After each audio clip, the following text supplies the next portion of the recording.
Welcome back to Your Health radio and television program. I'm Dr. David Morwood. I am a board-certified plastic surgeon, and I'm so happy you could be here today. My next guest, Dr. William Reed, cardiac surgeon, cardiothoracic surgeon, more commonly known as Bill. I hope you don't mind. I see you in the hall so much. Yeah. You're one of the hardest working doctors I've ever met, Dr. Reed. Thank you so much for being here. Thank you. It's my pleasure. Dr. Reed, you know, I just want to start out by saying there's sort of an allure. There's almost mythical standards applied to the surgeons that actually operate on the human heart. I think it's amazing, and I don't know about fond memories, but I have memories of doing lots of tough, hard work when I went through cardiothoracic training before I could get to plastic surgery. So I want to know what drew you, what attracted you to cardiothoracic surgery? Well, my father was a general surgeon, and I was in the pipeline thinking that I'd probably go into general surgery, and as a junior medical student I did a rotation in cardiothoracic surgery at the Veterans Hospital. And it was one of those situations where you were working with another resident, and then during the middle of the case a staff member would come in and supervise the case, and so I would help him open and close, and I would help harvest vein and things like that. And I just fell in love with it. You know, the techniques and the motor skills that go along with it were so challenging that it was just something I felt like I had to master. Well, Dr. Reed, do you recall the first time you opened a chest and there was the beating heart right there in front of you? I do, yeah. It's kind of an amazing moment, don't you think? It certainly is. You know, we sometimes take it for granted. It was funny, we had a high school student watching us one day, and you know, we stopped the heart to work on it, and we take the cross clamp off, and the heart refills with blood, and then usually it starts beating within 30 seconds or a minute or so, and all of a sudden this high school student said, "Holy mackerel, what's that?" And we looked up and we didn't know what it was, but what it was the heart was beating, but we take it so much for granted that it's going to start back up, that this student was surprised, and it was just kind of re-emphasized to me that it really is kind of a miraculous thing, the way the heart works and the way we can stop it. It's amazing. You know, there are certain points in the surgical training that I recall. I remember first time doing a delivery, doing a C-section. Mm-hmm. I remember, of course, for me, the first time I helped with a cleft lip repair, and I ended up going into plastic surgery. I remember the first time I actually looked at the brain, and the first time that I helped open up a chest, and right there in front of me was the beating heart. It's kind of miraculous, like you say. So there's two general categories. I mean, I could go on and talk to you for hours, but there's two general categories of heart surgery I want to educate the public about in these few minutes. One is vessel surgery, mm-hmm. right? Commonly we call that CABG, or coronary artery bypass grafting. I want to talk about that a little bit. And then I want to talk about, if we have time, I want to talk about valve surgery. I want you to teach our audience, whether they're listening or viewing, what the valves are and why do we sometimes operate on the valves. So if we could start with vessel surgery for the heart. Now let's talk about why the vessels of the heart sometimes need operations. Well, they, in our culture, because there's so much, food is so prevalent, and our cholesterol levels and our triglyceride levels tend to be higher because we live in an industrialized country. There is a tendency for plaques to form on the blood vessel walls, and these plaques tend to progress with time. And as the plaque gets larger, the opening or the size of the vessel gets smaller, and it reaches the point where it becomes an obstruction. Now, in the last, I don't know, 15 years or so, the cardiologists have gotten very good with opening a lot of these plaques up with balloons and stents and things. But when people have three-vessel disease, or when they have a heart muscle that's been damaged by previous heart attacks, or if they're a diabetic, it's been shown that they really do better with a coronary bypass operation as opposed to a stent.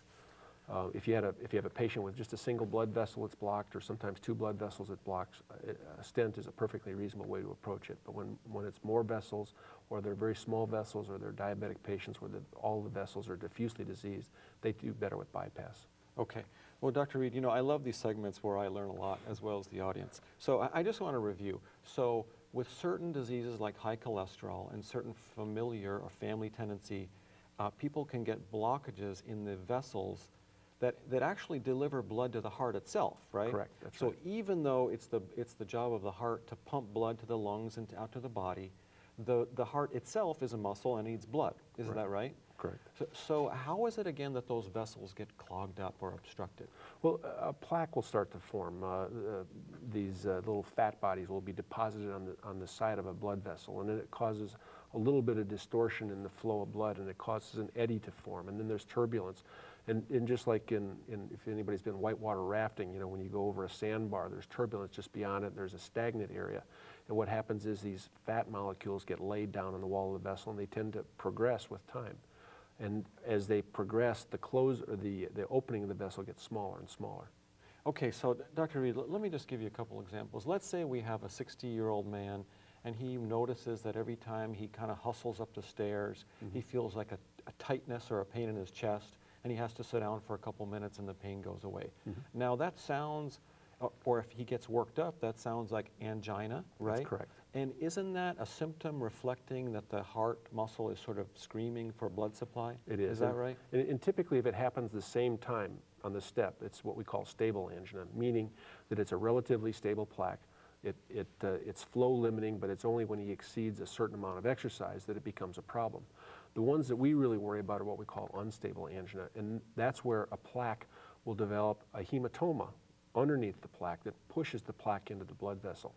And that can progress very quickly, and it can happen unexpectedly. So a vessel that's relatively modestly blocked can all of a sudden become a problem if there's a hematoma that forms in the plaque and pushes it into the bloodstream and obstructs the artery, and that's how they can have a heart attack. I see. So a heart attack is actually, for our viewers and listeners, that's when the muscle is denied blood supply to an extreme, right? And some of the muscle actually dies. Correct. Right? So can a person recover from a heart attack? Or once they have a heart attack, does that mean that their life is going to be shortened? Or no, not necessarily. I mean, people can have relatively small heart attacks. We're all born with enough reserve in our heart muscle that we can tolerate the loss of some heart muscle. And so the question is this a major heart attack? Are you losing a large amount of heart muscle? Or is it relatively small heart attack that's just a kind of a sentinel heart attack that warns us that there's more disease there than we know? And that's why it's important that these people that are experiencing this chest pain that doesn't go away, you know, as you talked about the angina that resolves after resting for a few minutes, when people have chest pain that doesn't go away, they need to get into the emergency room, they need to get in to see their cardiologist, and they probably need to have studies done to find out if they have more severe disease and that they simply haven't closed off that vessel yet. Okay, I appreciate that very much. Now let's talk a little bit more about the actual surgery. So we've tried to teach our audience that the vessel that supplies the heart muscle itself can become blocked or clogged up, and you can actually do a bypass. So in other words, you're trying to go around, with a vein graft, for example, you're trying to go around that area of blockage to still deliver blood to the heart muscle. Is that right? That's correct. Right. So before I did my cardiothoracic rotation, the question in my mind is, how do you guys operate on a heart that's still beating? So I think that's still a valid question, right? Can we teach our audience about that? It is. These days there's two main schools of thought as far as doing coronary artery bypass. There's the on-pump school where we put people on cardiopulmonary bypass. That's the heart-lung machine. And then we have the luxury of being able to stop their heart so that we can work on it. The advantages there are when the heart muscle is holding still. If you have a small blood vessel, it's easier to work on. It's not jumping around. And you're also not, the heart-lung machine is maintaining the perfusion to the rest of the body, so the brain and the kidneys and all the other organs are getting plenty of blood flow. Off-pump surgery is done on a beating heart. We have a variety of stabilizing devices that will stabilize just a small portion of the heart so that we can work on it. But that is contingent on the fact that the heart muscle function is good enough to support the patient when the heart's in funny positions. Like when we work on the back of the heart, sometimes it interferes with the flow of blood. And so those patients can sometimes become unstable. And so an off-pump bypass is technically very challenging to the surgeon. And it's a kind of thing that you have to increase your comfort level by getting better and better and working to harder and harder vessels. So as a heart surgeon, when you're doing a bypass, you actually will connect the vessel to somewhere where the blood flow is good, and you'll bypass the obstruction and kind of plug in to where it's also good. Right. Now, I remember from my rotation in vascular surgery, they used to teach us that you need somewhere to plug into and somewhere to exit, Right.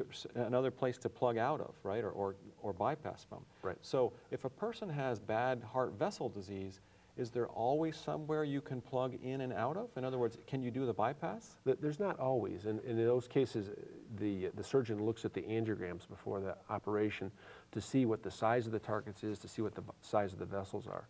And so you develop a comfort level with whether or not you'll be able to bypass a vessel. But sometimes there just simply isn't enough dye that gets down there, and you have to get in and look at the vessel. Open it up and look and see how big it is. In general, we can bypass a blood vessel that's down as small as 1 millimeter in diameter. But the smaller the vessel, the less likely it's going to stay open for a long period of time. So we try not to do small vessels, particularly as an off-pump operation, because technically it's very challenging, and the benefits from the operation are less because the grafts don't stay open as long. Dr. Reed, that's fascinating to me. And I do have another question. Dr. Sunday and I do microsurgery, of course, in the county, and we do microsurgical breast reconstruction. And sometimes we will actually plug into the internal mammary vessels on either side of the sternum. And I recall that, I think it was just in the early stages that you heart surgeons were working with using not just a vein from the leg, but using the internal mammary artery itself to reinforce or augment the blood supply to the heart muscle. Now, is that turning out to be a good procedure? Do you guys still do that? Right, it is. Actually, that was really some of the first heart surgery was what we call the Weinberg operation. There was I believe it was a Russian surgeon named Weinberg who harvested the mammary artery and then literally sewed it to the heart muscle. He didn't implant it in a particular vessel, but oddly enough, some of those developed blood vessels, and they worked. And so the Weinberg procedure became a way of dealing with angina early on before we had heart muscle, or before we had cardiopulmonary bypass. These days what we'll do is we'll harvest the internal mammary artery and we will prepare it in such a manner that we optimize the blood flow, and then we'll literally sew it to one of the coronary arteries on the front of the heart, usually the left anterior descending, but not always. It could be a larger branch in the back of the heart, or it could be the right coronary artery. And that allows us to provide arterial blood flow through an arterial conduit. And the benefit of that is that they tend to stay open longer than the veins do. An average for a vein graft is about 10 years. However, 90% of the IMAs, or the internal mammary arteries, are open at 10 years, and 80% are still open at 20 years. So we try to use an internal mammary artery in every single patient we operated on. In younger people that are going to last, or where we're trying to get 20 or 30-year success, we'll try and use more arteries. We might use both mammary arteries, or occasionally we'll use a radial artery or something like that, because we believe that the arterial grafts last longer. So when you talk about grafts lasting 10 years or longer, that implies that you can redo, like you can go back in and do more grafts. Certainly. Well, that's amazing to me. Dr. Reed, you know, we're coming to the conclusion of this segment. Do you have time to stay? Can we take a little break and maybe a word from our sponsor, and then we're going to come back and talk some more. I would like to let our audience know if you have a comment or a question, or you'd like to have a guest come on the program, or you just want to let me know something, please go to my website, drmorwood.com. That's DRMORWOOD, and let me know what you have to say, suggest a guest or a question or a topic.